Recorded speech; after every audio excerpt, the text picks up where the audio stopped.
للہ رب العالمین والعاقبۃ للمتقین والصلاة والسلام علی سید الانبیاء والمرسلین وعلی آلہ واصحابہ اجمعین، اما بعد فاعوذ باللہ من الشیطان الرجیم، بسم اللہ الرحمن الرحیم۔ ان اللہ وملائکتہ یصلون علی النبی یا ایہا الذین آمنوا صلوا علیہ وسلموا تسلیما۔ اللہم صلی علی سیدنا و مولانا محمد وعلی آل سیدنا و مولانا محمد وبارک وسلم۔ مولایا صلی وسلم دائما ابدا علی حبیبک خیر الخلق کلہم، منزہ عن شریک فی محاسنہ فجوہر الحسن فیہ غیر منقسم۔ اللہ تبارک و تعالی جل جلالہ و عم نوالہ کی حمد و ثناء اور حضور سرور کونین سید الانبیاء امام الانبیاء احمد مجتبیٰ جناب محمد مصطفیٰ صلی اللہ علیہ وسلم کے دربار گوہر بار میں ہدیہ درود و سلام عرض کرنے کے بعد دعا ہے رب کائنات ہم سب کا یہاں مل بیٹھنا اپنی بارگاہ میں قبول و منظور فرمائے۔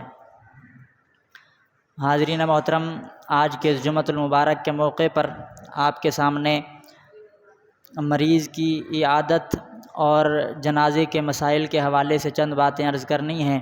دعا ہے رب کائنات مجھے حق اور سچ عرض کرنے کی توفیق عطا فرمائے۔ حضور علیہ السلام نے ارشاد فرمایا، جسے امام بخاری اپنی کتاب بخاری شریف میں ذکر فرماتے ہیں، حضرت ابو ہریرہ رضی اللہ تعالی عنہ آپ روایت فرماتے ہیں، آپ فرماتے ہیں کہ حضور علیہ السلام نے ارشاد فرمایا، حق المسلم علی المسلم خمس، کہ حضور علیہ السلام ارشاد فرماتے ہیں ایک مسلمان کے دوسرے مسلمان پر 5 حق ہیں۔ اللہ نے بندہ مومن پر 5 حق رکھے ہیں۔ اب حضور علیہ السلام نے ارشاد فرمایا رد السلام، کہ مسلمان کا مسلمان پر حق یہ ہے کہ وہ اس کے سلام کا جواب دے۔ اگر کوئی بندہ مومن کسی کو سلام کرتا ہے تو دوسرے پر اس کے سلام کا جواب دینا یہ ضروری ہے، اور یہ اللہ نے ایمان والے کا دوسرے پر حق رکھا ہے کہ جب بھی ایک مومن دوسرے مومن کو سلام کرے تو دوسرا ضرور اس کے سلام کا جواب دے۔ اور پھر حضور علیہ السلام نے ارشاد فرمایا عیادت المریض، کے مریض کی عیادت کرنا، یہ بھی مومن پر مومن کا حق ہے کہ جب ایک ایمان والا بیمار ہو جائے تو دوسرے مومن پر یہ لازم ہے کہ جائے اور اپنے بھائی کی عیادت کرے، اس کی تیمارداری کرے۔ اور اسی طریقے پر حضور علیہ السلام نے ارشاد فرمایا اتباع الجنائز، کہ جنازے کے ساتھ چلنا یہ بھی مومن پر لازم ہے کہ جب کسی ایمان والے کا جنازہ ہو تو اس جنازے کے ساتھ چلنا بھی مومن پر لازم ہے۔ اور حضور علیہ السلام نے ارشاد فرمایا اجابت الدعوہ، کہ جو مومن کے مومن پر حق ہیں ان میں سے ایک حق یہ بھی ہے کہ جب ایک ایمان والا دوسرے کو دعوت دے تو مومن بھائی کی دعوت کو قبول کرنا بھی بندے پر لازم ہے۔ جب مومن بھائی کسی کو دعوت دیتا ہے تو اس کی دعوت کو قبول کرنا بھی لازم ہے۔ اور آخر میں حضور علیہ السلام نے ارشاد فرمایا تشمیت العاطس، کہ چھینکنے والے کا جواب دینا یہ بھی ضروری ہے کہ جب ایک ایمان والا اسے چھینک آئے اور وہ اس کے جواب میں الحمدللہ کہے تو اب چھینکنے والا جب الحمدللہ کہتا ہے تو اس کو جواب میں یرحمک اللہ کہنا ضروری ہے، کہ جب کسی کو چھینک آئے اور وہ چھینکتے وقت الحمدللہ کہتا ہے تو دوسرے پر اس کا جواب دینا یہ ضروری ہے۔ اس میں حضور علیہ السلام نے یہ 5 چیزوں کا ذکر فرمایا کہ جو مومن کے مومن پر حق ہیں۔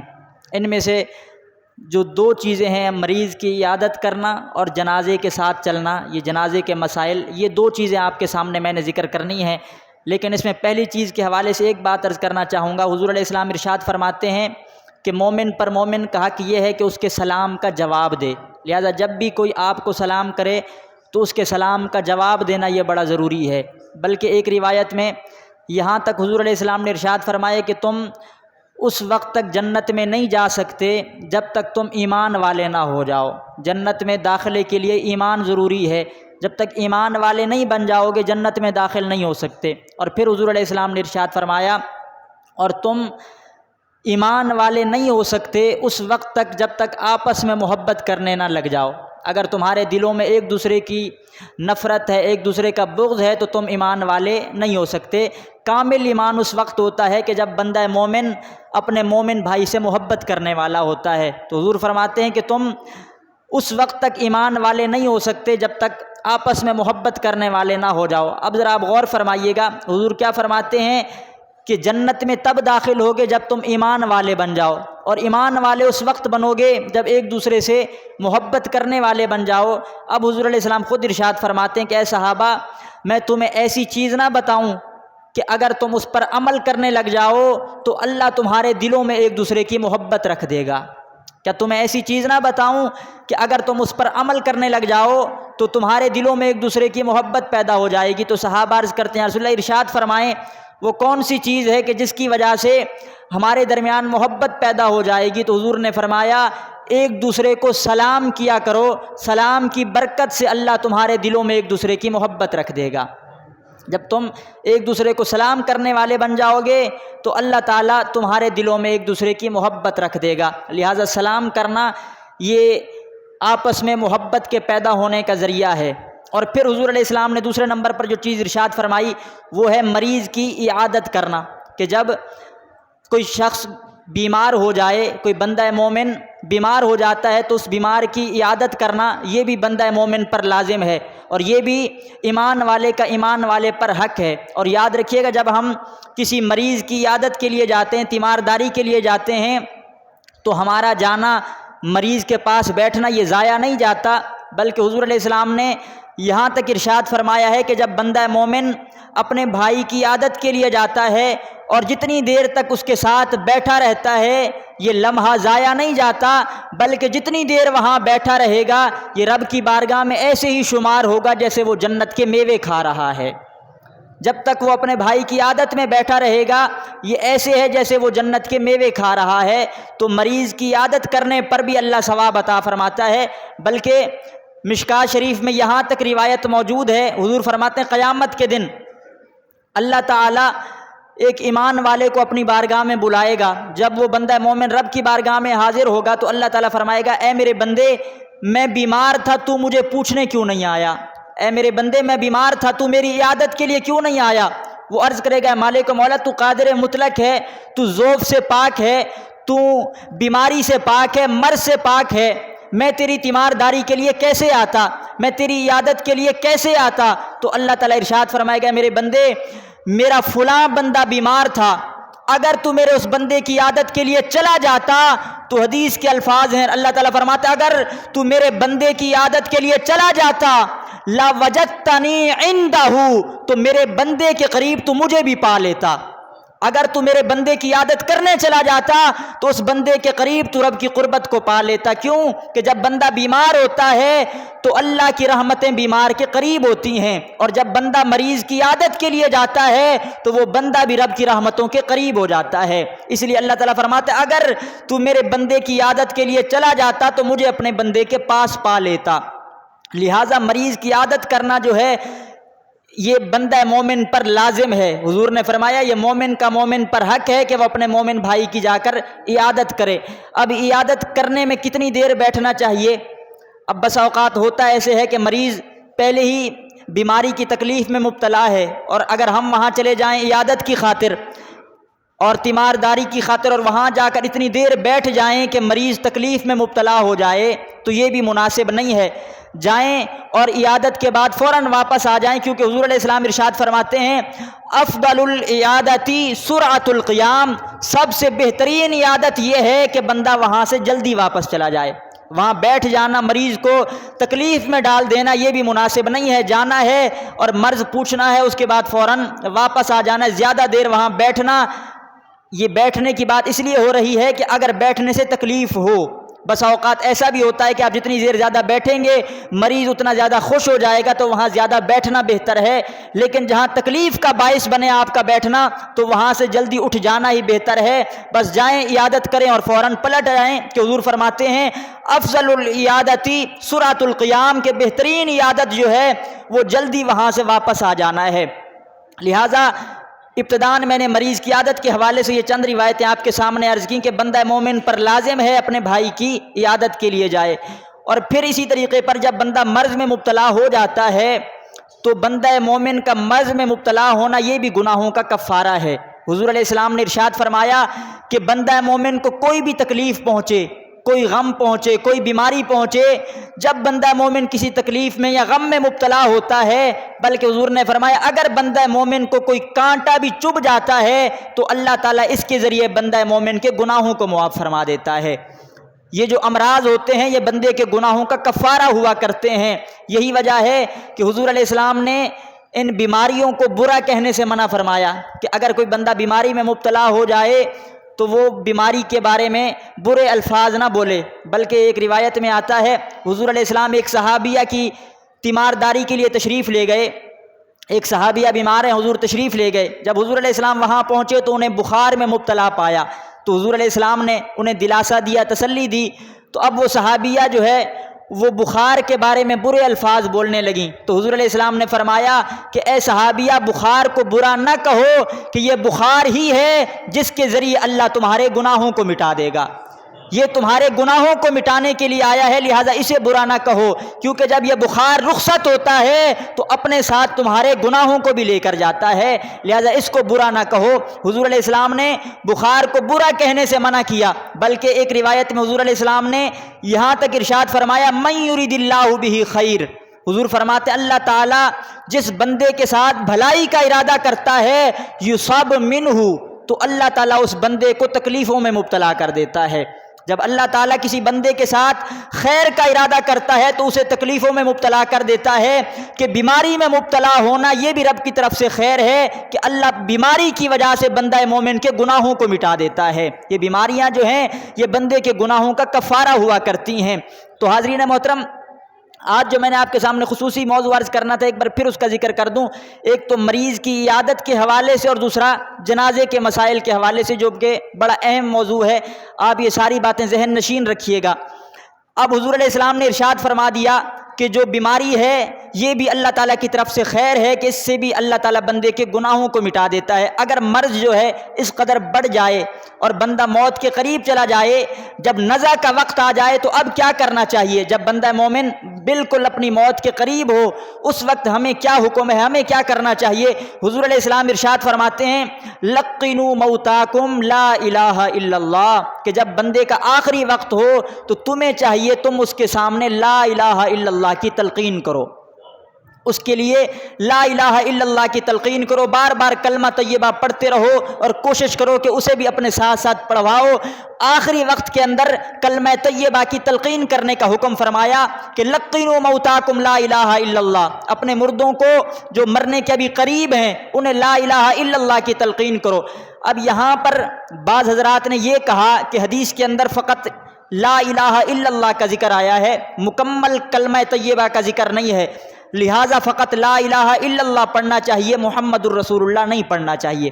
بعض حضرات نے یہ کہا کہ مکمل کلمہ طیبہ نہیں پڑھنا، فقط اتنا ورد کرنا ہے کہ لا الہ الا اللہ۔ اب فتاوی رضویہ میں اعلیٰ حضرت عظیم البرکت سے یہ سوال پوچھا گیا کہ بعض حضرات تو یہ کہتے ہیں کہ فقط لا الہ الا اللہ پڑھنا ہے، مکمل کلمہ نہیں پڑھنا، تو اس کی حقیقت کیا ہے؟ کیا مکمل کلمہ پڑھنا چاہیے یا آدھا کلمہ پڑھنا چاہیے؟ تو اعلیٰ حضرت عظیم البرکت نے فرمایا کہ جب بندے کا آخری وقت ہو اسے جب تلقین کی جائے تو اللہ کی توحید کا بھی بتایا جائے، محمد کی رسالت کا بھی بتایا جائے، اسے لا الہ الا اللہ بھی پڑھ کر بتاؤ، محمد الرسول اللہ بھی پڑھ کر بتاؤ۔ پھر اعلیٰ حضرت نے باقاعدہ حوالوں کے ساتھ اس بات کو ذکر فرمایا کہ آپ فرماتے ہیں جب بندے کا آخری وقت ہوتا ہے تو دو شیطان اس کے پاس آتے ہیں، ایک دائیں جانب ہوتا ہے ایک بائیں جانب ہوتا ہے، اور وہ شیطان اس کے کسی عزیز و اقارب کی شکل میں، اس کے والدین کی شکل میں ہوتے ہیں، ایک دائیں جانب ہوتا ہے ایک بائیں جانب ہوتا ہے۔ ایک کہتا ہے کہ میں مرنے سے پہلے یہودی ہو گیا تھا، اور میں نے دیکھا ہے کہ مرنے کے بعد اگر چین ملا ہے، آسانیاں ملی ہیں تو فقط یہودیوں کو ملی ہیں۔ اگر تو بھی چاہتا ہے کہ تجھے آخرت کا سکون نصیب ہو جائے تو وقت ہے ابھی یہودی ہو جا۔ دوسری طرف والا کہتا ہے کہ میں مرنے سے پہلے پہلے نصرانی ہو گیا تھا، عیسائی ہو گیا تھا۔ اگر تو چاہتا ہے کہ تیری زندگی آگے آسانی سے گزرے، تیری آخرت سنور جائے تو تو بھی عیسائی ہو جا۔ اعلیٰ حضرت عظیم البرکت فرماتے ہیں لہٰذا اس وقت اگر فقط لا الہ الا اللہ پڑھتا ہے تو لا الہ الا اللہ کے قائل تو یہودی بھی ہیں، لا الہ الا اللہ کے قائل تو نصارہ بھی ہیں، لہٰذا اس وقت مکمل کلمہ پڑھے لا الہ الا اللہ محمد الرسول اللہ، تاکہ شیطانوں کو پتہ چل جائے وہ یہاں سے یہودی یا نصرانی بن کر نہیں جا رہا، وہ دنیا سے محمد کا غلام بن کر جا رہا ہے، کہ جب وہ دنیا سے رخصت ہو تو مکمل کلمہ پڑھتا ہوا جائے تاکہ پتہ چل جائے اس کا خاتمہ اللہ نے حضور کے دین پر فرمایا ہے۔ لہٰذا آخری وقت کے اندر مکمل کلمہ پڑھنا چاہیے۔ لہٰذا لا الہ الا اللہ کا جو حدیث میں ذکر ہے اس سے مراد مکمل کلمہ طیبہ ہے۔ حضور فرماتے ہیں لقنوا موتاکم لا الہ الا اللہ، اپنے مردوں کو لا الہ الا اللہ کی تلقین کرو۔ اور ایک اور روایت میں حضور علیہ السلام نے یہاں تک ارشاد فرمایا، اب یہ بڑی پیاری روایت ہے، اگر سمجھ آئے سبحان اللہ بھی آپ نے ضرور کہنا ہے۔ حضور علیہ السلام ارشاد فرماتے ہیں من کان آخر کلامہ لا الہ الا اللہ دخل الجنہ۔ حضور فرماتے ہیں دنیا سے جاتے ہوئے جس بندے کا آخری کلام، جس کی زبان پر آخری جملے یہ ہوں گے لا الہ الا اللہ، وہ کلمے کی برکت سے ضرور جنت میں داخل ہوگا۔ جس کا آخری کلام لا الہ الا اللہ ہوگا وہ جنت میں داخل ہوگا، کہ اللہ تعالیٰ اس کلمے کی برکت سے اس کی بخشش فرما دے گا۔ یہ ہے آخری وقت کے کلمات۔ جب بندے کا آخری وقت ہو تو ہمیں چاہیے ہم اسے یہ تلقین کریں۔ اور اگر کوئی قرآن پڑھنا چاہتا ہے، ابھی کچھ سانسیں باقی ہیں، نزا کا عالم ہے، آخری وقت ہے، اگر کوئی وہاں قرآن پڑھنا چاہتا ہے تو کیا پڑھنا چاہیے؟ اس کے حوالے سے حضور علیہ السلام ارشاد فرماتے ہیں اقرؤوا سورۃ یاسین علی موتاکم، اگر تم قرآن پڑھنا چاہتے ہو تو پھر آخری وقت میں بندے پر سورہ یاسین پڑھو، کہ اللہ اس سورت کی برکت سے روح نکلنے میں آسانی پیدا کر دیتا ہے۔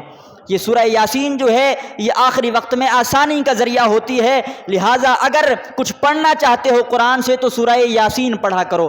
حاضرین محترم، یہ اب آپ ترتیب سے یہ مسائل سن رہے ہیں۔ اب بندے کا اگر وصال ہو گیا، اب وصال کے بعد پہلا مرحلہ ہے اسے غسل دینے کا، پہلا مرحلہ ہے غسل دینے کا۔ اب غسل دینے کے اندر عرف عام میں جو دیکھا گیا ہے، غسل بڑے ماشاءاللہ سنجیدہ حضرات ضرور دیتے ہیں، عمر کے لحاظ سے بھی سنجیدہ ہوتے ہیں، اخلاق کے اعتبار سے بھی سنجیدہ ہوتے ہیں، لیکن بدقسمتی سے انہیں غسل کے مسائل کا پتہ نہیں ہوتا، غسل کے مسائل کا پتہ نہیں ہوتا۔ یقیناً مجھے امید ہے آپ میں سے اکثر حضرات ایسے ہوں گے جو کہیں نہ کہیں غسل میں شریک ضرور ہوئے ہوں گے، ممکن ہے کسی نے غسل دیا بھی ہوگا، جبکہ آج تک میں نے تو کبھی کسی کو غسل نہیں دیا۔ لیکن ایک واقعہ ضرور عرض کرنا چاہوں گا کہ ایک غسل میں شریک ضرور ہوا، اس سے 4-5 سال پہلے کی بات ہے۔ غسل دیا جا رہا تھا، وہیں ایک قریب میں بھی رکا ہوا تھا، تو جو میں نے اپنی آنکھوں سے دیکھا، سب سے پہلے تو ناخون کاٹے گئے، جو میں نے دیکھا اپنی آنکھوں سے، اور یہاں تک بھی دیکھا کہ اس کے جو زیر ناف بال ہیں انہیں بھی جدا کیا گیا۔ جبکہ اگر آپ پڑھ کر دیکھیں فتاوی جات، بالخصوص فتاوی رضویہ کے اندر اعلیٰ حضرت نے جو جنائز کے مسائل لکھے ہیں، اور باقاعدہ حضرت ام عائشہ صدیقہ کی یہ روایت موجود ہے کہ جب بندے کا وصال ہو جائے تو نہ اس کے ناخون کاٹنے کی اجازت ہے نہ اس کے بال کاٹنے کی اجازت ہے۔ لیکن آج بدقسمتی سے غسل کے مسائل کا پتہ نہیں ہوتا، سب سے پہلے ہم اس کے ناخون بھی کاٹ رہے ہوتے ہیں، جیسے جمعے کا غسل دیا جا رہا ہو کہ ناخون بھی کاٹے جائیں گے، بال بھی کاٹے جائیں گے۔ تو ایسا ہرگز نہیں ہے کہ جب ہم نے غسل دینا ہے تو غسل کے اندر نہ اس کے بال کاٹے جائیں گے نہ اس کے ناخون جدا کیے جائیں گے۔ اور پھر دیکھا جاتا ہے عرف عام کے اندر باقاعدہ اسے کتابوں میں لکھا گیا، رسم و رواج کی شرعی حیثیت ایک کتاب ہے، اس میں باقاعدہ اس بات کو لکھا گیا کہ جب کوارے شخص کا وصال ہو جاتا ہے، شادی سے پہلے پہلے ایک جوان کا وصال ہو گیا، تو باقاعدہ یہ دیکھا نہیں لیکن یہ کتابوں میں پڑھی ہوئی صورت ہے کہ کہا جاتا ہے کہ جب اس کا وصال ہو تو بسا اوقات مہندی بھی لگائی جاتی ہے، ہاتھوں پر مہندی لگائی جاتی ہے، اسے باقاعدہ صحرا پہنایا جاتا ہے، اور اس کے جنازے پر باقاعدہ نوٹ نچھاور کیے جاتے ہیں۔ ہرگز اس کی اجازت نہیں ہے، بلکہ فقط اتنی اجازت ہے کہ جب بندے کا وصال ہو جائے تو ہم نے فقط غسل دینا ہے، نہ کنگھی کرنے کی اجازت ہے، نہ تیل لگانے کی اجازت ہے، نہ کسی اور چیز کی اجازت ہے، فقط اور فقط ہم نے اس کو غسل دینا ہے اور اس کے بعد کفن دینا ہے جو کہ سفید کپڑے کا ہونا چاہیے اگر میسر ہے، اگر وہ بھی نہیں ہے تو جو بھی کپڑا میسر آتا ہے اس کو کفن دینا ہے اور جنازہ پڑھانے کے بعد ہم نے دفن کر دینا ہے۔ اس کے علاوہ اس کی زیب و زینت کی، اس کی تیاری کروانے کی، اسے سنوارنے کی ہرگز اجازت نہیں ہے، بلکہ فقہا نے اس کو مکروہ تحریمی لکھا ہے۔ جو ایسا کرے گا اللہ کی بارگاہ میں گنہگار ہوگا۔ لہٰذا میت کو غسل دینے کے لیے کسی ایسی چیز کی ضرورت نہیں ہے۔ لہٰذا یہ آپ غور سے میری ان باتوں کو سماعت کیجئے گا، اگر کہیں موقع ملے تو ضرور یہ باتیں ان کے سامنے رکھیے گا کہ فقط جب کسی کا وصال ہو جائے اس کو غسل دینے کا حق ہے، اس کے بعد کفن دینا ہے، اس کے بعد جنازے کے بعد دفنا دینا ہے۔ ہم نے نہ کنگھی کرنی ہے نہ ہم نے اس کی تیاری کروانی ہے۔ اور پھر اس کے بعد جو غسل دینے والا ہونا چاہیے وہ بھی امین ہونا چاہیے، امانت دار ہونا چاہیے، کیونکہ جب بندے کو غسل دیا جاتا ہے اللہ تعالیٰ ہر بندے کے اعمال سے واقف ہے۔ جب غسل دیا جا رہا ہوتا ہے بسا اوقات ایسا بھی ہوتا ہے کہ بندے کے جسم میں تغیر تبدل شروع ہو جاتا ہے، بسا اوقات چہرہ بگڑنا شروع ہوتا ہے، کوئی نیکی کرنے والا ہو تو چہرہ چمکنا شروع ہو جاتا ہے، تو بسا اوقات اس کے بدن پر متعدد چیزیں جو ہیں وہ تبدیل ہو رہی ہوتی ہیں، بسا اوقات اعضاء جو ہے اکڑ جاتے ہیں۔ کوئی ایسا اللہ والا بھی ہوتا ہے کہ اس کے اعضاء ایسے حرکت کر رہے ہوتے ہیں جیسے ابھی تک وہ زندہ ہے۔ تو لہٰذا جو غسل دینے والا ہو اگر وہ کوئی اچھی عادت دیکھے، اچھی خوبی دیکھے، اس کے چہرے کی چمک کو دیکھتا ہے، اس کے اعضاء کے نرم پن کو دیکھتا ہے، اسے چاہیے لوگوں کو بیان کرے کہ بندہ بڑا نیک تھا، اس کے اعضاء تو ایسے تھے جیسے ابھی تک زندہ ہو، اس کا چہرہ ایسے چمک رہا تھا جیسے ابھی تک خون گردش کر رہا ہو، پیشانی چمک رہی تھی۔ اگر اچھائیاں دیکھے تو لوگوں میں بیان کرے، اگر کوئی برائی دیکھتا ہے کہ چہرہ بگڑ رہا تھا، اعضاء اکڑ گئے تھے، زبان باہر آ گئی تھی، اندر جانے کا نام نہیں لے رہی تھی زبان، اگر کوئی ایسی عادت دیکھتا ہے، ایسی چیز دیکھتا ہے تو فوراً چھپا لے، کسی پر ظاہر نہ کرے۔ جو بندہ ایسا کرے گا، جو ایسی چیز کو دیکھنے کے بعد لوگوں پر ظاہر نہیں کرے گا، عیب چھپا لے گا، قیامت کے دن اللہ تعالیٰ بھی اس کے عیبوں کو ضرور چھپائے گا۔ جو عیبوں کو ظاہر کرتا ہے اس کو غسل دینے کی بھی اجازت نہیں ہے، کیونکہ اسلام نے کہا ہے کہ مردے کے عیب بھی ظاہر نہ کرو۔ اب میں یہاں ایک سوال عرض کرنا چاہوں گا کہ جب اسلام مردے کے عیب بیان کرنے کی اجازت نہیں دیتا تو زندہ بندے کے عیب بیان کرنے کی اجازت کیسے دے سکتا ہے؟ اسلام تو ایسا پیارا مذہب ہے جو ہمیں کسی کے عیب ظاہر کرنے کی اجازت نہیں دیتا۔ لہٰذا غسل دینے والا وہ ہو جو امانت دار ہو، اور غسل دیا جائے تو ان طریقوں کے مطابق دیا جائے جو حضور علیہ السلام نے فرمائے ہیں، اور ان طریقوں میں نہ اضافہ کرنے کی ضرورت ہے نہ ہمیں کمی کرنے کی ضرورت ہے۔ اور اس کے بعد اب یہ غسل کے معاملات ہو گئے، کفن کے معاملات ہو گئے، اب ہے جنازے کا مسئلہ۔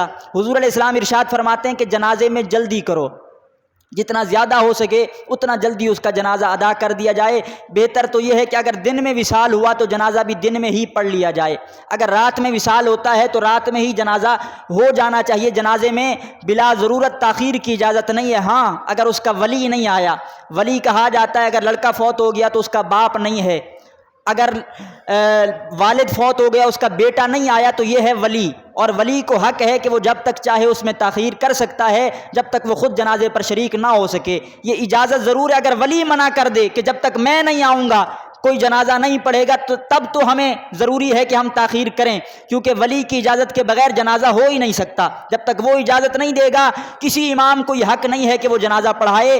اگر ولی کہہ دیتا ہے کہ میرا انتظار کرنا ہے تو جنازہ نہیں ہوگا، لیکن اگر ولی کی اجازت آ جاتی ہے کہ میں پہنچوں نہ پہنچوں، تم نے جنازہ پڑھنا ہے، اب بلا ضرورت تاخیر کرنے کی اجازت نہیں ہے، جلدی جنازہ پڑھا جائے۔ اور حضور علیہ السلام نے یہاں تک ارشاد فرمایا، حضور علیہ السلام ارشاد فرماتے ہیں کہ جنازے میں جلدی کرو، کیوں کہ دو صورتیں ہیں، یا تو بندہ نیک ہوگا یا بندہ بد عمل ہوگا، گنہگار ہوگا۔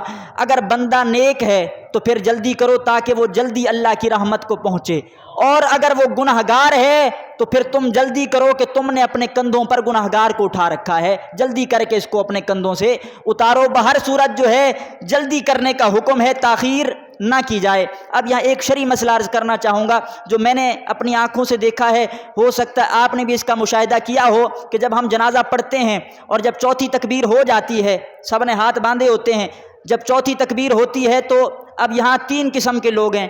ایک وہ ہیں جو سلام پھیرتے ہیں، ایک ہاتھ چھوڑتے ہیں، پھر سلام پھیرتے ہیں، دوسرا ہاتھ چھوڑ دیتے ہیں۔ ایک وہ ہیں جو دونوں ہاتھ پہلے چھوڑتے ہیں، ایک وہ ہیں جو دونوں ہاتھ باندھے رہتے ہیں سلام پھیرنے کے بعد ہاتھ چھوڑتے ہیں۔ اب طریقہ کیا ہے؟ جبکہ اگر آپ ایک صف میں کھڑے ہیں تو ایک صف میں یہ تینوں نظارے آپ کو ضرور نظر آئیں گے کہ کوئی وہ ہوگا جو دونوں ہاتھ چھوڑ کر سلام پھیرے گا، کوئی وہ ہوگا جو ایک طرف سلام پھیرے گا ایک ہاتھ چھوڑے گا، دوسری طرف سلام پھیرے گا دوسرا ہاتھ چھوڑے گا۔ اب صحیح طریقہ کیا ہے؟ فتاوی رضویہ میں اعلیٰ حضرت عظیم البرکت سے یہ باقاعدہ سوال پوچھا گیا، آپ نے فقہا کے دلائل سے اس بات کو باقاعدہ طور پر بیان فرمایا کہ سلام پھیرنے کا صحیح طریقہ یہ ہے کہ جب چوتھی تکبیر پڑھ لی جائے، جیسے امام نے چوتھی تکبیر کہی، اللہ اکبر کہا، فوراً ہاتھ چھوڑ دیے جائیں۔ اس کے بعد امام سلام پھیرے نہ پھیرے ہاتھ چھوڑ دیے جائیں۔ اب امام سلام پھیرتا ہے تو اسی طریقے پر سلام پھیر دیا جائے گا۔ چوتھی تکبیر کے بعد ہاتھ باندھنے کی اجازت نہیں ہے، ہاتھ اس تکبیر کے بعد باندھا جائے گا جس کے بعد کچھ پڑھا جائے گا۔ پہلی تکبیر جو ہے اس کے بعد ہم ثنا پڑھتے ہیں تو ہاتھ بندھے ہونے چاہیے، دوسری تکبیر کے بعد درود پڑھتے ہیں ہاتھ بندھے ہونے چاہیے، تیسری تکبیر کے بعد دعا پڑھتے ہیں ہاتھ بندھے ہونے چاہیے، جبکہ چوتھی تکبیر کے بعد کچھ پڑھا نہیں جاتا، جب کچھ پڑھا نہیں جاتا تو ہاتھ باندھنے کی بھی ضرورت نہیں ہے، ہاتھوں کو چھوڑ دیا جائے گا۔ اب وہ سلام اگر پھیرتے ہیں تو دونوں طرف سلام پھیر دیا جائے گا، لیکن چوتھی تکبیر کے ہوتے ہی ہاتھوں کو چھوڑ دیا جائے، ہاتھ باندھنے کا یا کھولنے کا سلام سے کوئی تعلق نہیں ہے۔ چوتھی تکبیر جیسے کہہ دی گئی ہاتھوں کو کھول دیا جائے، اس کے بعد وہ ہے سلام کا معاملہ ہو جائے گا۔ لہٰذا اس پر ضرور آپ عمل بھی کریں، یہ ویسی خرابی ہے جو تقریباً ہر جگہ نظر آتی ہے، لہٰذا چوتھی تکبیر کے بعد ہاتھوں کو چھوڑ دیا جائے، اس کے بعد سلام کیا جائے۔ اور پھر اب اگلا مرحلہ یہ ہے، کیا جنازے کے اندر لوگوں کے شریک ہونے سے میت کی بخشش ہوتی ہے کہ نہیں ہوتی؟ ذرا بولیے ایک بار سبحان اللہ۔ اب دیکھنا یہ ہے کہ جب لوگ جنازے میں شریک ہوتے ہیں تو ان کی شرکت سے صاحب میت یعنی میت جنازہ کا فائدہ ہوتا ہے کہ نہیں ہوتا؟ اس کے اندر دو روایات ہیں آپ کے سامنے، میں چاہوں گا آپ نے ضرور اس پر بولنا ہے۔ پہلی روایت ہے جناب حضرت ام عائشہ صدیقہ رضی اللہ تعالی عنہا کی۔ حضرت ام عائشہ فرماتی ہیں کہ حضور علیہ السلام نے ارشاد فرمایا کہ وہ بندہ مومن جس کے جنازے میں 100 بندوں نے شرکت کی، وہ بندہ مومن جس کے جنازے میں 100 لوگ شریک ہوئے اور وہ 100 لوگ اللہ کی بارگاہ میں اس کے بارے میں سفارش کرتے ہیں، اے مالک اس کی بخشش فرما دے۔ اگر 100 لوگوں نے شرکت کی اور انہوں نے اس کی بخشش کی سفارش کر دی تو اللہ تعالیٰ ان 100 بندوں کی وجہ سے مرحوم کی بخشش فرما دیتا ہے۔ اگر 100 لوگ شریک ہو کر مغفرت کی دعا کر دیتے ہیں جنازے کے اندر تو اللہ تعالیٰ ان کی وجہ سے مرحوم کی بخشش کر دیتا ہے۔ اس کا مطلب یہ ہے کہ لوگوں کا شریک ہونا، قرآن پڑھنے کی بات نہیں ہو رہی، اصالے ثواب کرنے کی بات نہیں ہو رہی، فقط لوگ شریک ہو جائیں اور اس کے حق میں دعا کر دیتے ہیں، اللہ تعالیٰ 100 بندوں کی وجہ سے مرحوم کی بخشش فرما دیتا ہے۔ اب یہ دوسری روایت غور سے سنیے گئی، حضرت ابن عباس سے ہے۔ حضرت ابن عباس رضی اللہ تعالی عنہ، آپ کے شہزادے کا وصال ہو گیا، آپ نے اپنے خادم سے کہا کہ لوگوں کو جمع کرو، جنازہ ادا کیا جائے۔ اب خادم جاتا ہے لوگوں کو جمع کرتا ہے، آپ بار بار پوچھتے رہتے ہیں بتاؤ لوگ جمع ہوئے نہیں ہوئے، جمع ہوئے نہیں ہوئے۔ بالآخر آپ نے خادم سے پوچھا بتاؤ لوگ جمع ہو چکے ہیں؟ اس نے کہا جی حضور لوگ جمع ہو چکے ہیں۔ آپ نے فرمایا جاؤ دیکھ کر آؤ۔ اب وہ بندہ جاتا ہے، دیکھ کر آتا ہے اور خبر دیتا ہے حضرت عبداللہ ابن عباس کو کہ لوگ جمع ہو چکے ہیں۔ تو آپ نے فرمایا کیا تم یہ کہہ سکتے ہو کہ ان کی تعداد 40 ہوگی؟ کیا 40 ہوں گے؟ اس نے کہا جی بالکل، جتنے بھی لوگ جمع ہیں یہ کم از کم 40 تو ضرور ہوں گے۔ آپ نے فرمایا اب لے چلو، کیوں کہ میں نے حضور علیہ السلام سے سنا تھا کہ جس کے جنازے میں 40 ایمان والے شریک ہو کر اس کے حق میں مغفرت کی دعا کرتے ہیں، شفاعت کی دعا کرتے ہیں، اللہ تعالیٰ ان 40 بندوں کی دعا کی وجہ سے مرحوم کی بخشش فرما دیتا ہے۔ اگر 40 بندے شریک ہو کر دعا کر لیں اللہ تعالیٰ 40 بندوں کی وجہ سے مرحوم کی بخشش کر دیتا ہے۔ اب اگلا مرحلہ یہ ہے کہ میت اس کی اگر بخشش ہو رہی ہے تو لوگوں کی وجہ سے ہو رہی ہے، لیکن اگر جس کا جنازہ پڑھا جا رہا ہے وہ بندہ نیک ہے تو کیا جنازہ پڑھنے والوں کو فائدہ ہوگا؟ اگر ہم کسی نیک بندے کا جنازہ پڑھنے کے لیے جائیں تو ہمیں اس کا فائدہ ہوگا کہ نہیں ہوگا؟ یہ بڑی پیاری روایت ہے، اعلیٰ حضرت عظیم البرکت نے اسے فتاوی رضویہ کی 9ویں جلد میں ذکر فرمایا ہے کتاب الجنائز کے اندر کہ جنازہ پڑھنے والوں کو میت سے فائدہ ہوتا ہے کہ نہیں ہوتا؟ تو اعلیٰ حضرت عظیم البرکت یہ روایت لائے ہیں، حضور علیہ السلام ارشاد فرماتے ہیں اگر دنیا سے جانے والا بندہ نیک ہے، مومن صالح ہے تو اسے فائدہ کیا ہوگا؟ اس کا جنازہ پڑھنے سے ہمیں فائدہ کیا ہوگا؟ حضور فرماتے ہیں نیک بندے کے جنازے کا فائدہ یہ ہے کہ بندہ مومن جب دنیا سے جاتا ہے اور اپنے رب کی بارگاہ میں پہنچتا ہے تو نیک بندہ مومن کو رب کی بارگاہ سے پہلا تحفہ یہ ملتا ہے، اللہ فرماتا ہے ہم نے تیرے جنازے میں آنے والوں کی بخشش کر دی ہے۔ یہ پہلا تحفہ ہے جو رب کی بارگاہ سے ملتا ہے۔ مومن صالح کو پہلا تحفہ اللہ یہ عطا فرماتا ہے کہ جو لوگ اس کے جنازے میں آ جائیں اللہ ان سب کی بخشش کر دیتا ہے۔ بلکہ حضور فرماتے ہیں، یہ روایت کے الفاظ ہیں، حضور فرماتے ہیں اللہ تعالیٰ کو حیا آتی ہے کہ جنہوں نے نیک بندے کا جنازہ پڑھا میں انہیں کیسے عذاب دے دوں۔ نیک بندے کا جنازہ پڑھنے والوں کی اللہ بخشش کر دیتا ہے۔ تو لہٰذا جب ہم جنازہ پڑھتے ہیں تو تعداد کی کثرت سے میت کو بھی فائدہ ہوتا ہے، اور میت کے نیک ہونے سے جنازہ پڑھنے والوں کو بھی اللہ فائدہ پہنچاتا ہے۔ اب اسی طریقے پر آپ کے سامنے کچھ اور باتیں عرض کرنی ہیں صبر کرنے کے حوالے سے، کہ جب میت کا وصال ہو جاتا ہے تو اب جو اس کے گھر والے ہیں ان کو کیا کرنا چاہیے، صبر کا کیسا مظاہرہ کرنا چاہیے۔ آج ہم دیکھتے ہیں کہ جب وصال ہو جائے تو کچھ ایسی چیزیں وقوع پذیر ہوتی ہیں کہ جو بالکل خلاف شرع ہوتی ہیں، ایسے زبان سے کلمات نکالے جا رہے ہوتے ہیں معاذ اللہ جو بندے کو حد کفر تک لے جاتے ہیں۔ تو ایسے الفاظ سے احتیاط کرنی چاہیے، صبر کرنی چاہیے۔ اس وقت حضور علیہ السلام کے حوالے سے روایت میں موجود ہے، حضور علیہ السلام گزر رہے تھے تو آپ نے ایک عورت کو قبر پر بیٹھا دیکھا جو کہ قبر پر بیٹھ کر رو رہی تھی، تو حضور علیہ السلام نے اسے فرمایا کہ صبر کر۔ تو اس نے حضور کی طرف نہ دیکھا کہ یہ کون ہے، نہ اس نے حضور کی آواز کو پہچانا، نہ حضور کی طرف دیکھا، بلکہ قبر پر روتے ہوئے کہا کہ تمہیں کیا پتا کہ صدمہ کیا ہوتا ہے، تکلیف کیا ہوتی ہے، یہ تو جس پر بیتتی ہے اسے پتا ہوتا ہے کہ وہ کس درد سے، کس کرب سے گزر رہا ہے۔ حضور علیہ السلام وہاں سے تشریف لے گئے۔ بعد میں اس عورت کو آ کر خبر دی گئی کہ وہ تو حضور علیہ السلام تھے، وہ محبوب تھے جن کا ہم کلمہ پڑھتے ہیں، وہ تمہیں صبر کا کہہ رہے تھے اور تم نے انہیں کہہ دیا کہ تمہیں کیا پتا۔ وہ حضور کی بارگاہ میں حاضر ہوئی اور عرض کرتی یا رسول اللہ میں اس وقت صدمے کی کیفیت میں تھی، مجھ پر ایک تکلیف گزری ہے، میرا عزیز دنیا سے چلا گیا ہے اس لیے رو رہی تھی، لیکن اب میں صبر کروں گی یا رسول اللہ، اب صبر کروں گی۔ اب سنیے گا حضور علیہ السلام نے کیا فرمایا۔ جب اس عورت نے کہا رسول اللہ اب میں زبان سے ایسے کلمات نہیں نکالوں گی، اب صبر کروں گی، تو حضور نے فرمایا اے عورت صبر صدمے کی ابتدا میں ہوتی ہے۔ اگر کسی کا کوئی عزیز دنیا سے چلا جائے ہفتے بعد تو صبر آ ہی جائے گا، مہینے بعد تو صبر آ ہی جائے گا، لیکن صبر وہ ہے جو اصل صدمے کی ابتدا میں کیا جائے۔ جب وہ حادثہ بندے پر آئے اس وقت اگر بندہ صبر کرتا ہے تو رب کی بارگاہ میں صبر کرنے والا شمار ہوگا، ورنہ یہ تو زمانے نے دیکھا ہے جتنا قریبی کیوں نہ ہو، ہفتے بعد مہینے بعد تو بندہ صبر کر ہی لیتا ہے، لیکن اصل صبر یہ ہے کہ صدمے کی ابتدا میں بھی بندہ صبر کرتا ہوا نظر آئے۔ اور حضور علیہ السلام نے یہاں تک فرمایا، آج ہم دیکھتے ہیں کہ کوئی اس وقت اپنے سر پر مٹی ڈال رہا ہوتا ہے، کوئی کپڑے پھاڑ رہا ہوتا ہے، کوئی اپنے اوپر جو ہے وہ مارنا شروع کر دیتا ہے۔ حضور علیہ السلام ارشاد فرماتے ہیں لیس منا من ضرب الخدود وشق الجیوب، حضور فرماتے ہیں جس نے غم کا اظہار کرنے کے لیے اپنے اوپر تھپڑ مارے یا غم کا اظہار کرنے کے لیے اپنے گریبان کو چاک کر دیا، اس کا ہم سے تعلق ہی نہیں ہے۔ ایسے بندے کا ہمارے ساتھ کوئی تعلق نہیں ہے، ہمارے ساتھ تعلق والا وہ ہوگا جو صبر کرنے والا ہوگا۔ اور حضور علیہ السلام نے خود صبر کر کے دکھایا۔ جب حضور علیہ السلام کے شہزادے کا وصال ہوا، حضور علیہ السلام اپنے شہزادے کے سامنے موجود ہیں، وصال ہو چکا ہے، حضور علیہ السلام کی مبارک آنکھوں سے جب اشک جاری ہوئے تو چند صحابہ حضور کے ساتھ موجود تھے، وہ عرض کرتے ہیں یا رسول اللہ آپ بھی رو رہے ہیں۔ یا رسول اللہ یہ رونا تو نہیں چاہیے تھا میت پر، کیونکہ آہستہ آہستہ مسائل جو ہیں لوگوں تک پہنچے۔ یا رسول اللہ آپ بھی رو رہے ہیں، تو حضور نے فرمایا اے صحابہ یہ رحمت ہے، یہ میرا رونا بھی رحمت ہے۔ اب حضور علیہ السلام اپنے شہزادے کو مخاطب کر کے فرماتے اے میرے بیٹے تیرے جانے پر دل غمناک ہے، دل بڑا غمگین ہے، آنکھیں اشک بہا رہی ہیں، لیکن میں اس حالت میں بھی زبان سے وہ نہیں کہوں گا جو میرے رب کو ناراض کر دے، زبان سے وہی کہوں گا جو رب کو راضی کرنے والا ہوگا۔ لہٰذا اگر بندہ روتا ہے تو آنکھوں سے اشک جاری کرنے کی بھی اجازت ہے، کیونکہ یہ بندے کے اختیار میں نہیں ہے، یہ اللہ کی طرف سے رحمت ہے۔ جس کے دل میں اللہ نے شفقت رکھی ہے آنسو خود جاری ہو جاتے ہیں، دل بھی غمگین ہو جاتا ہے، لیکن تمام کیفیات کے باوجود زبان پر وہی کلمے رہیں جو رب کو راضی کرنے والے ہوں، تب وہ رب کی بارگاہ میں صبر کرنے والا شمار ہوگا۔ اگر اس نے زبان سے ناشکری کا اظہار کر دیا، بے صبری کا اظہار کر دیا، تو یہ کوئی اچھا طریقہ نہیں ہے، لہٰذا اس وقت صبر کرنا بڑا ضروری ہے۔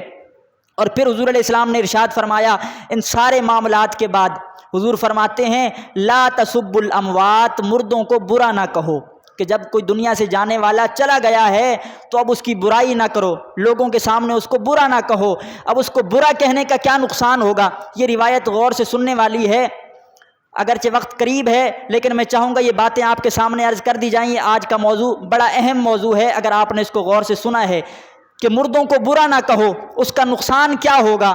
حضور علیہ السلام کی ایک روایت ہے، حضور علیہ السلام موجود ہیں، ایک جنازہ حضور کے قریب سے گزرا تو لوگوں نے کہنا شروع کر دیا یہ بندہ بڑا برا تھا، اس کا کردار اچھا نہیں تھا۔ حضور نے فرمایا قد واجبت، تحقیق واجب ہو گئی۔ تھوڑی دیر بعد ایک اور جنازہ گزرا تو لوگوں نے کہا یہ بندہ بڑا نیک تھا، اس کا کردار اچھا تھا۔ حضور نے فرمایا قد واجبت، تحقیق واجب ہو گئی۔ صحابہ عرض کرتے ہیں یا رسول اللہ پہلے ایک جنازہ گزرا، لوگوں نے اس کی برائی کی، آپ نے فرمایا تحقیق واجب ہو گئی۔ اب جنازہ گزرا ہے، لوگ اس کی تعریف کر رہے ہیں، آپ پھر فرماتے ہیں تحقیق واجب ہو گئی۔ یا رسول اللہ کیا واجب ہو گئی؟ حضور علیہ السلام ارشاد فرماتے ہیں جس کی تم نے برائی کی تھی، تمہارے برائی کرنے کی وجہ سے اس پر جہنم واجب ہو چکی ہے، اور جس کی تم نے تعریف کی تھی، تمہارے تعریف کرنے پر اللہ نے اسے جنت عطا کر دی ہے۔ کیونکہ حضور فرماتے ہیں تم زمین پر اللہ کے گواہ ہو، تم جس کے بارے میں جیسا فیصلہ کرو گے اللہ اس کے ساتھ ویسا ہی معاملہ فرمائے گا۔ لہٰذا برائی نہ کی جائے، جب ہم برائی کریں گے تو اس کا نقصان ضرور پہنچے گا۔ لہٰذا جب بھی کسی کا وصال ہو جائے تو اس کی تعریف کرنی چاہیے، اس کی اچھائیاں بیان کرنی چاہیے۔ خدا کی قسم ہے جب ہم اچھائی بیان کریں گے ہمارا جائے گا کچھ نہیں، لیکن اللہ ہماری اچھائی بیان کرنے کی وجہ سے اسے جنت عطا فرما دے گا۔ لہٰذا جب بھی ایسا موقع ہو تو صرف تعریف کرنی چاہیے، برائیاں بیان نہیں کرنی چاہیے۔ اور بالآخر موت جو ہے، موت بندہ مومن کبھی اس سے دور نہیں جا سکتا۔ ویسے تو ایک حقیقت ہے، اس کا کوئی انکار نہیں کر سکتا، لیکن بندہ مومن کو تو حکم دیا گیا تھا کہ موت کو یاد کرو، ہمیشہ موت کو یاد رکھو، اور موت سے بندہ مومن کو نفرت کرنے کا کبھی حکم نہیں دیا گیا تھا۔ کیوں کہ موت جو ہے یہ ایسی چیز ہے جو پردے ختم کر کے بندے کو رب سے ملا دیتی ہے۔ یہ موت جو ہے، حیات ایک پردہ ہے، زندگی پردہ ہے، موت آ کر اس پردے کو دور کرتی ہے اور بندے کو پھر رب سے ملا دیتی ہے۔ ایک یہاں بات عرض کرنا چاہوں گا جسے علامہ ابن حجر نے فتح الباری کے اندر لکھا ہے کہ حضرت ابراہیم خلیل اللہ علیہ السلام، حضرت ابراہیم علیہ السلام کا جب آخری وقت آیا، آپ کے وصال کا وقت آیا تو فرشتے آئے۔ آپ نے پوچھا کس لیے آئے ہو؟ تو انہوں نے عرض کی کہ اے اللہ کے خلیل ہم آپ کی روح قبض کرنے کے لیے آئے ہیں، اللہ کا حکم ہے کہ اب خلیل کی روح کو قبض کیا جائے۔ اب غور سے یہ جملے سنیے گا، جب حضرت ابراہیم علیہ السلام کی روح قبض کرنے فرشتے آئے، آپ نے پوچھا، انہوں نے کہا جی اللہ کا حکم ہے کہ میرے خلیل کی روح قبض کی جائے۔ تو حضرت ابراہیم علیہ السلام نے فرشتوں سے کہا کہ اے فرشتوں، کیا خلیل بھی اپنے خلیل کی روح قبض کرواتا ہے؟ کیا بھلا خلیل بھی اپنے خلیل کو مارنے کی باتیں کرتا ہے؟ کیا بھلا خلیل بھی اپنے خلیل کی روح قبض کرواتا ہے؟ یہ کیسا خلیل ہے جو اپنے خلیل کی روح قبض کروا رہا ہے؟ فرشتے رب کی بارگاہ میں حاضر ہوئے، عرض کرتے ہیں مالک مولا ابراہیم تیرا خلیل ہے، تو ابراہیم کا خلیل ہے، آج تیرا خلیل کہہ رہا ہے کہ کیا خلیل بھی اپنے خلیل کی روح کو قبض کرواتا ہے؟ کیا دوست اپنے دوست کی روح کو قبض کرواتا ہے؟ تو اللہ نے کہا کہ اے فرشتوں جاؤ اور میرے ابراہیم کو جا کر کہو اے ابراہیم، کیا دوست اپنے دوست کی ملاقات سے انکار کرتا ہے؟ کیا دوست اپنے دوست کی ملاقات کا انکار کرتا ہے؟ تم جسے موت سمجھ رہے ہو یہ موت نہیں ہے، یہ حیات کے پردے کو ختم کرنے آئی ہے۔ جب حیات کا پردہ ختم ہوتا ہے تو بندہ رب سے جا کر ملتا ہے، یہ تو پردہ ختم کرنے کے لیے آئی ہے۔ لہٰذا حضرت ابراہیم نے کہا کہ میں اپنے رب سے ملاقات کو تیار ہوں۔ بالآخر آپ کو رب کی بارگاہ کے اندر جانا پڑا اور آپ کی روح قبض کر لی گئی۔ لہٰذا یہ موت جو ہے یہ تو بندے کو رب سے ملانے والی ہے، اس سے نفرت نہیں کرنی۔ موت سے تو بندہ مومن محبت کرنے والا ہوتا ہے، اور جب بندہ مومن کا وصال ہو جائے تو اس کے حق میں اچھی اچھی دعائیں کرنی چاہیے۔ دو دعائیں آپ کے سامنے ذکر کر رہا ہوں جو حضور علیہ السلام نے اپنے غلام کے لیے مانگی ہیں۔ پہلی دعا حضرت عوف بن مالک رضی اللہ تعالیٰ عنہ، حضرت عوف بن مالک فرماتے میں ایک جنازے میں موجود تھا، حضور علیہ السلام نے اس کے لیے دعا مانگی، میں نے وہ دعا یاد کر لی۔ اب آپ غور فرمائیں، جس دعا کو حضرت عوف بن مالک یاد کر رہے ہیں وہ کتنا قیمتی دعا ہوگی، کیسی اہم دعا ہوگی۔ حضرت عوف بن مالک فرماتے حضور نے دعا مانگی، میں نے دعا یاد کر لی۔ اب وہ دعا سنیے گا۔ حضرت عوف بن مالک فرماتے حضور دعا مانگ رہے تھے، مالک و مولا اللہم اغفر لہ ورحمہ وعافہ واعف عنہ، اے مالک اس کی بخشش فرما دے، اس پر رحم فرما دے، اس سے درگزر فرما دے، اس کو معاف فرما دے۔ اور بالآخر حضرت عوف بن مالک فرماتے ہیں حضور نے دعا کرتے ہوئے یہ جملے فرمائے وَأَكْرِمْ نُزُلَهُ، اے مالک و مولا یہ میرا بڑا میرا خاص خادم تھا، میرا خاص غلام تھا، اے مالک اب یہ تیری بارگاہ میں آ رہا ہے، اکرم نزلہ، اے مالک تو میرے اس غلام کی مہمان نوازی فرما، اکرم نزلہ، اس کی مہمان نوازی فرما۔ حضرت عوف بن مالک فرماتے ہیں جب حضور نے یہ جملہ کہا اکرم نزلہ، اس کی مہمان نوازی فرما، آپ فرماتے ہیں جنازے بھی بڑے پڑھے تھے، دعائیں بھی سنی تھی، لیکن جب حضور نے یہ دعا مانگی تو میں دل ہی دل میں یہ تمنا کر رہا تھا، حتی تمنیت ان اکون انا ذالک المیت، میرا دل کر رہا تھا کاش یہ جنازہ میرا ہوتا، حضور میرے لیے دعا مانگ رہے ہوتے، کاش یہ میرا جنازہ ہوتا اور مصطفیٰ کی دعائیں مجھے نصیب ہو جاتی۔ تو جب بھی ایسا موقع ہو تو اچھی اچھی دعائیں کرنی چاہیے، برائی نہیں کرنی چاہیے دنیا سے جانے والے کی، ہم اس کی اچھائی بیان کریں گے، ہمارے اچھائی بیان کرنے پر بھی اللہ اسے جنت عطا فرما دے گا۔ دعا ہے رب کائنات کی بارگاہ میں جو کچھ میں نے عرض کیا مالک اسے اپنی بارگاہ میں قبول و منظور فرمائے۔ وآخر دعوایا ان الحمد للہ رب العالمین۔